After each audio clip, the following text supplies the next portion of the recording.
Welcome back dito sa channel natin. Muli tayo nagbabalik dito sa Arca South para sa mga nagtatanong ng update tungkol sa North-South Commuter Railway na itatayo dito sa may FTI. Hindi kasi natin napuntahan nung nag-update tayo dito sa gagawin pa lang na TCITX. So ayun guys, para sa mga hindi pa nakakaalam, dito itatayo ang isa sa pinakabago na integrated transport hub dito sa southern part ng Metro Manila, ang TCITX, Taguig City Integrated Terminal Exchange.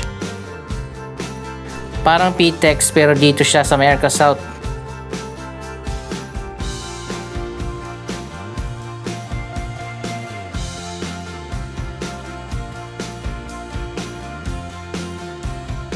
Ang Ayala Land ang nagpropose at magtatayo sa proyektong ito na supposedly matatapos na nga sa year 2027, pero nagkaroon nga ng delay kaya naman hindi pa nasisimulan hanggang sa ngayon.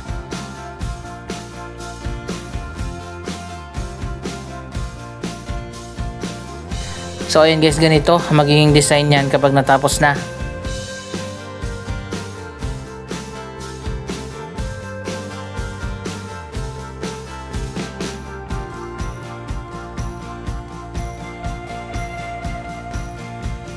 Makikita nyo naman malawak itong area na tatayuan ng TCITX.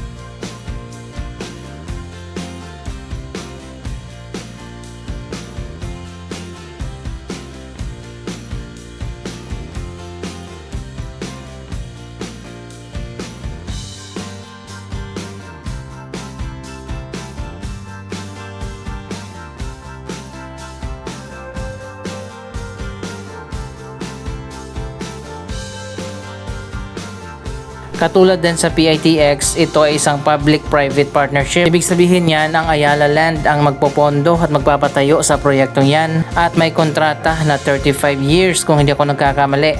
Sila ang magpapatakbo sa TCITX sa loob ng 35 years at pagkatapos niyan ay ito turnover na sa gobyerno, katulad din sa PITX na ipinatayo naman ng private company na Megawide.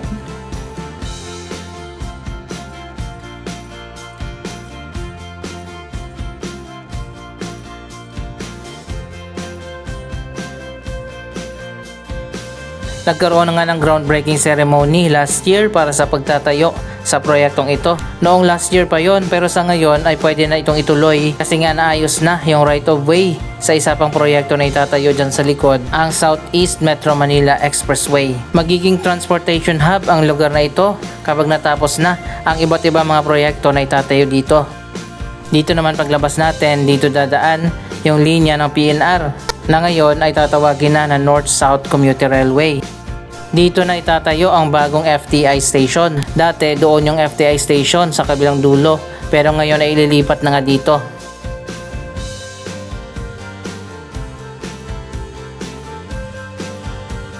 Kasi nga yung dating pwesto doon ng FTI station, doon ikakabit ang Southeast Metro Manila Expressway na ikukunik nga dito sa Skyway.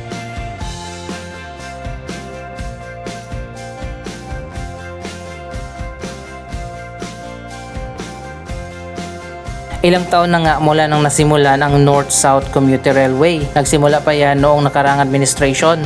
Ang Phase 1 ay mula Tutuban hanggang sa Malolos, Bulacan. Ilang station na yung ginagawa dyan sa Bulacan. At ang Phase 2 naman mula Malolos hanggang Clark sa Pampanga. Dito naman ang South Commuter Railway mula sa Tutuban hanggang sa Calamba, Laguna. Ang Phase 1 naman ongoing na ginagawa sa ngayon ang Calamba to Alabang segment. Samantala nagsimula na rin ang Alabang to Tutuban segment. Ayun, makikita naman natin nagkaroon na nga ng clearing dito sa buong linya ng PNR.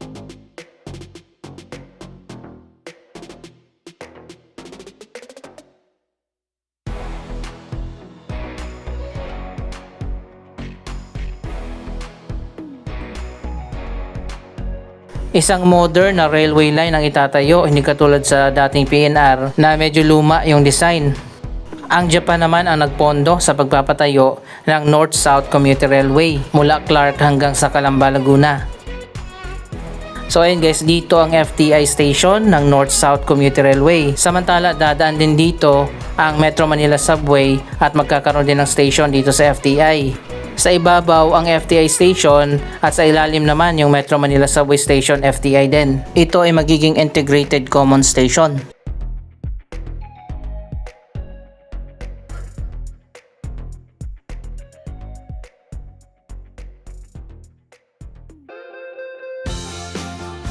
Ang pinakadulong station ng Metro Manila Subway ay sa Bikutan. Ang maganda dito, i-connect yung North-South Commuter Railway FTI Station at Metro Manila Subway FTI Station sa TCITX at sa Southeast Metro Manila Expressway. Ngayon pa lang napakagandang investment na dito sa Arca South. Ang fastest rising development dito sa southern part ng Metro Manila.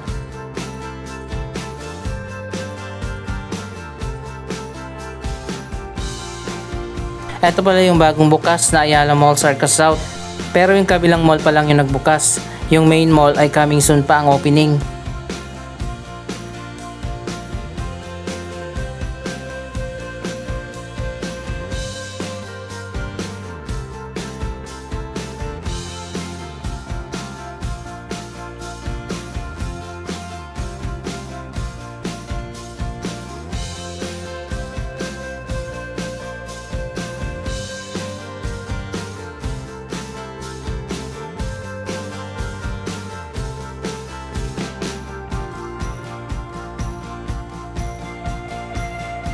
Ayan, makikita naman natin dito sa likod, marami ng mga projects ang naitayo dyan.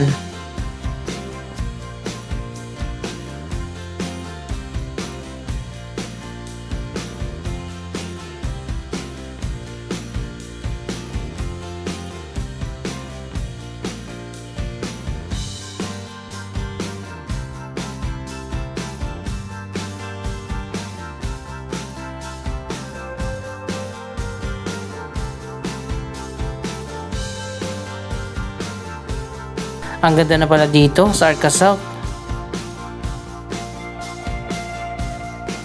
Katabi lang ng Ayala Mall ang Lander Superstore.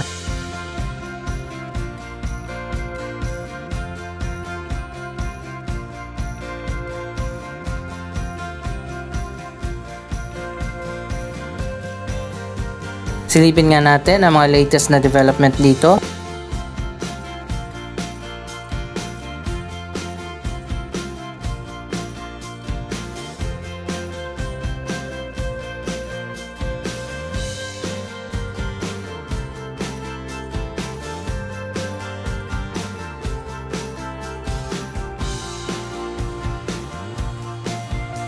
Nasa 74 hectares ang buong lawak ng Arca South. Ito ay dating bahagi ng FTI na ibinenta ng gobyerno. Binili ito ng Ayala Land noong panahon ni President Fidel Ramos.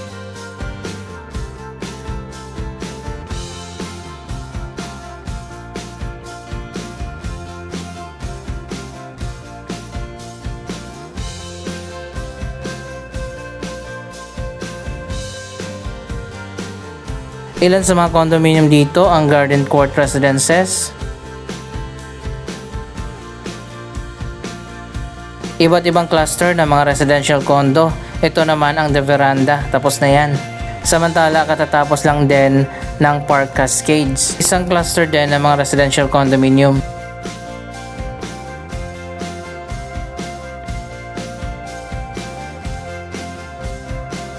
Dito naman ang Arca South Pitch.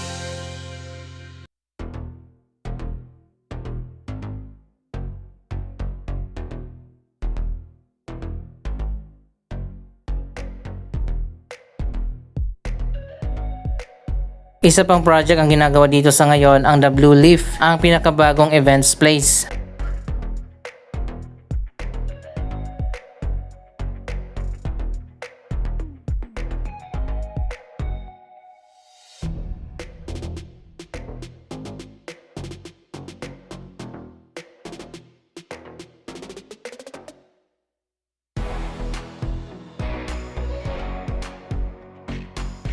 Iba talaga kapag master plan development katulad ng Arca South.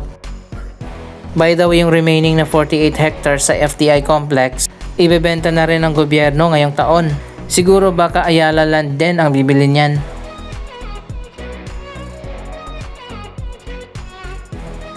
Ang kagandahan dito, sa gitna ng mga residential condominium, may mga open park.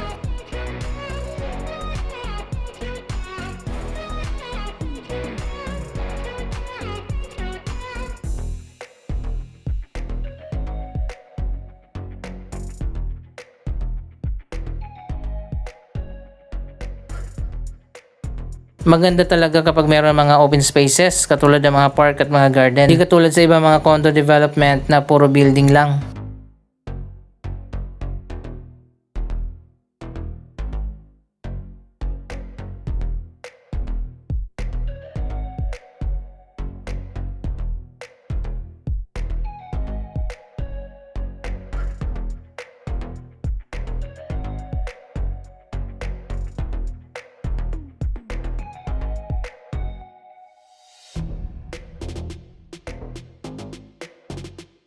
Maraming park dito, ayan meron pa sa kabila.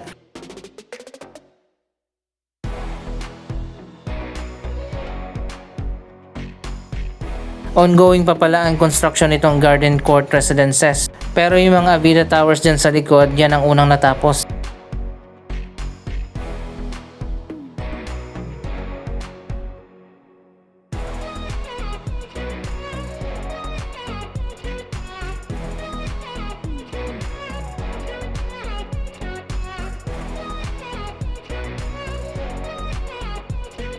Ayan dito rin sa likod ng Avida Condominium magkakaroon din ng park.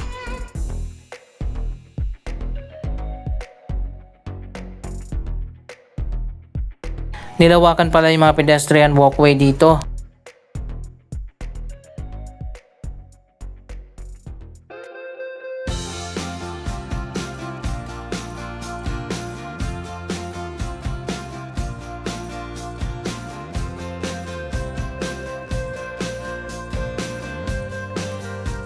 Ito naman yung likod ng The Veranda Residences.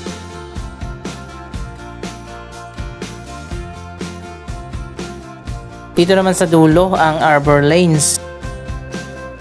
Ito ay mga high-end residential condominium.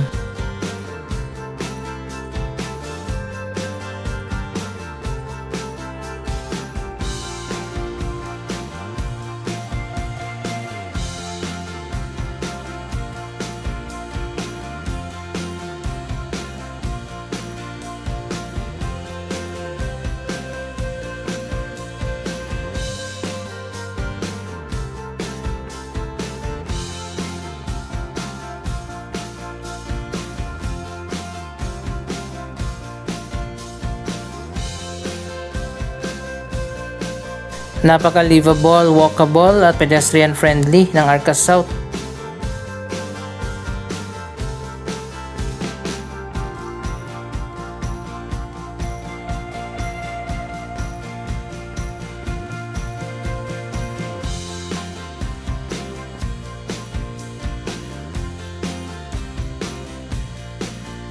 Dito rin sa Arbor Lanes, bawat gitna ng mga condominium may mga open space.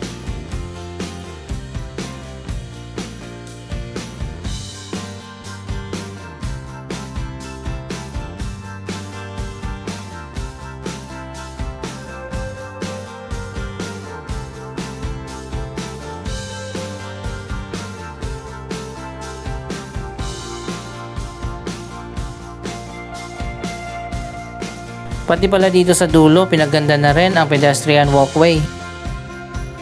Ito naman ang Savia Financial Center, isang cluster ng mga office building.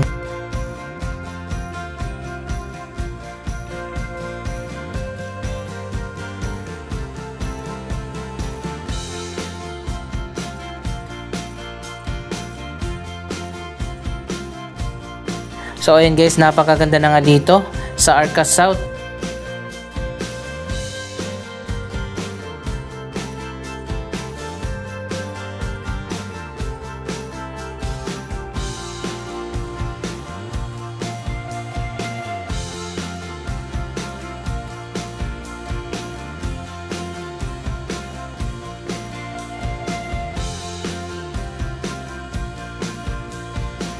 Lalo na kapag natapos yung mga bagong development, katulad ng TCITX, North-South Commuter Railway at Metro Manila Subway na magkakaroon ng station dito. Ano masasabi nyo sa mga proyektong yan? Mag-comment lamang dyan sa baba ng inyong mga reaksyon.